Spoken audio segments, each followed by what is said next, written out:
ये बात हमें चिंतन करनी है उस अंतःकरण से। और उसके बाद बता दिया कि अनंत के वेद सिर हैं, यमराज डाढ़ सने दांत, सब जनों को उन्माद करने वाली हंसी, अपार विस्तार स्वर्ग अर्थात विश्व रचना उनका कटाक्ष है। लज्जा ऊपर का होठ, नीचे का होठ, धर्म उनके स्तन, अधर्म का मार्ग उनका पीठ, यानी कि पीठ जो है ये अधर्म का मार्ग है। प्रजापति सिसन है, इंद्रिया है, मित्र वरुण है, अंडकोश है, कोख में सातों समुद्र और सब पहाड़ उनके हाड़ हैं।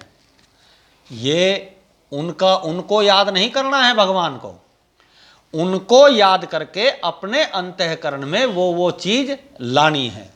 यानी कि हम भी परमात्मा हैं, उनका ध्यान करना है, उनको जागृत करना है अंतःकरण में। हम तो सोच रहे हैं कि हम 3.5 हाथ के, नहीं, हम विराट रूप भी हैं, हम उस परमात्मा का ही अंश हैं। यहाँ श्रीमद् भागवत में भगवान वेद व्यास जी ने यही बात हमें समझाई है।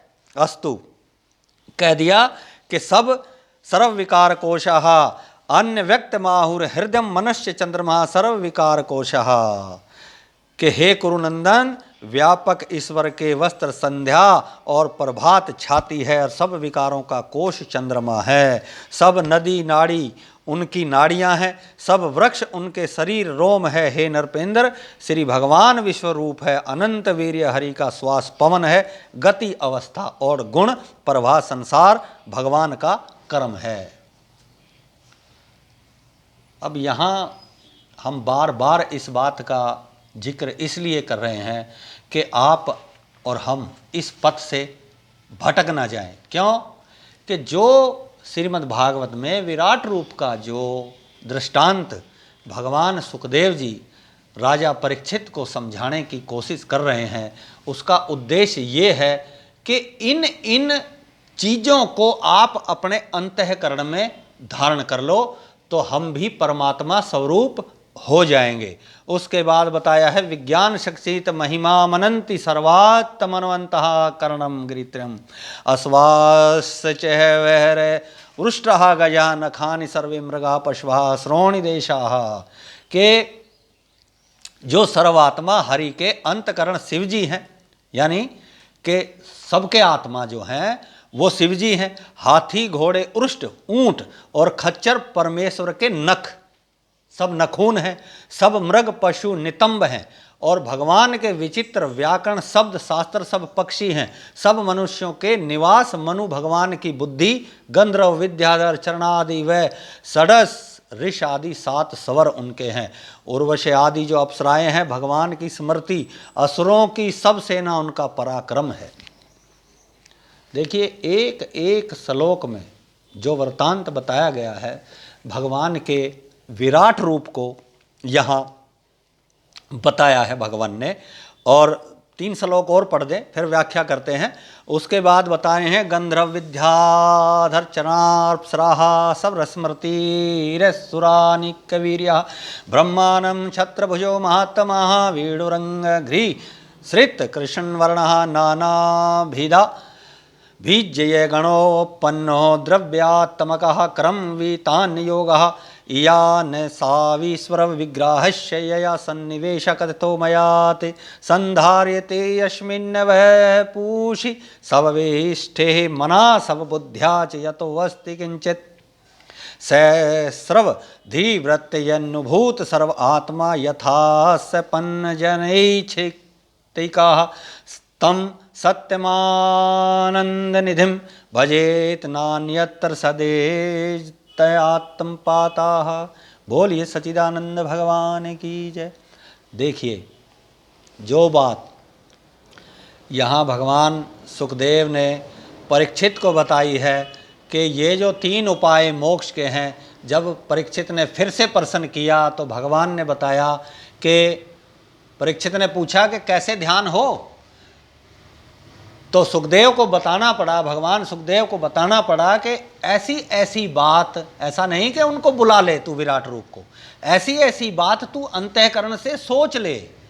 यानी कि जो बात परीक्षित को बताई वो काम हम भी कर लें कि ये जो चराचर में जो कुछ व्रत रहा है, जो भी कुछ यज्ञ आदि, यज्ञ का बताया है कि वो भगवान का वीर्य है, ईश्वर के विग्रह की ये अवयवों की स्थिति है, वह मैंने तुमसे बताई है, कही है, भगवान ने बता दिया।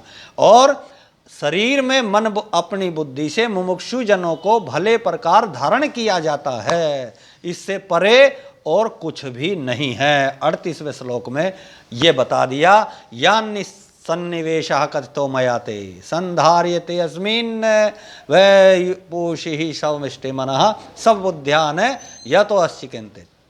के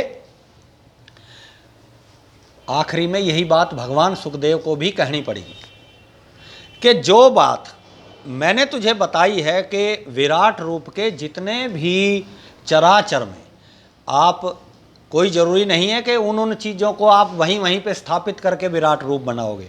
सीधी सी बात है कि पैर की जगह तो हाथ हम लगा नहीं सकते, हाथ की जगह हम सिर नहीं लगा सकते।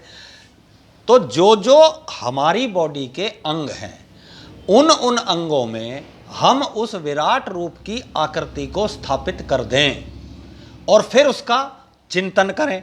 बता दिया कि ये जो अनुभव है, ये जो वृत्ति से अनुभव करके स्वप्न के समय एक आत्मा को जो मन से सब ओर से देख ले, मन लगाकर सत्य स्वरूप आनंद सागर इस भगवान ईश्वर के, और दूसरा बता दिया वस्तुओं में आसक्त रहित होकर भजन करे।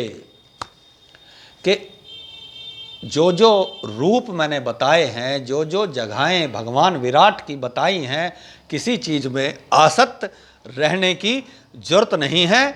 और बता दिया यहाँ पे एक शब्द और बता दिया कि ईश्वर जो है, यानी कि जो अंतःकरण है, वो विद्या शक्ति के आश्रय है। देखिए समझ लीजिए कि जो ईश्वर का जिक्र यहाँ आत्मा से है, क्योंकि भगवान का जो रूप है वो अंतःकरण, वो आत्मा ही है। यहाँ बताया है कि वो जो ईश्वर है वो विद्या शक्ति के आश्रय है, यानी कि जो चिंतन हम इस बॉडी से उस भगवान का करेंगे, ये ही विद्या है और इस विद्या के आश्रित ये भगवान है। दूसरा बता दिया कि इस कारण से वो बंधन में नहीं आता। जब इतनी शक्ति हो जाएगी, ये विद्या अंतःकरण में पहुंच जाएगी, तो कोई भी बंधन उसको तोड़ नहीं सकता।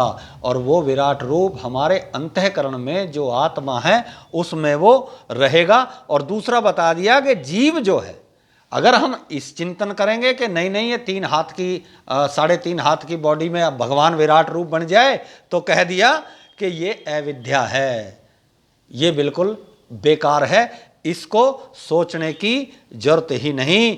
इस कारण संसार के बंधन से मुक्त नहीं हो सकता कोई जीव, अगर ये अविद्या हम में आप में रहेगी। बोलिए सच्चिदानंद भगवान की जय।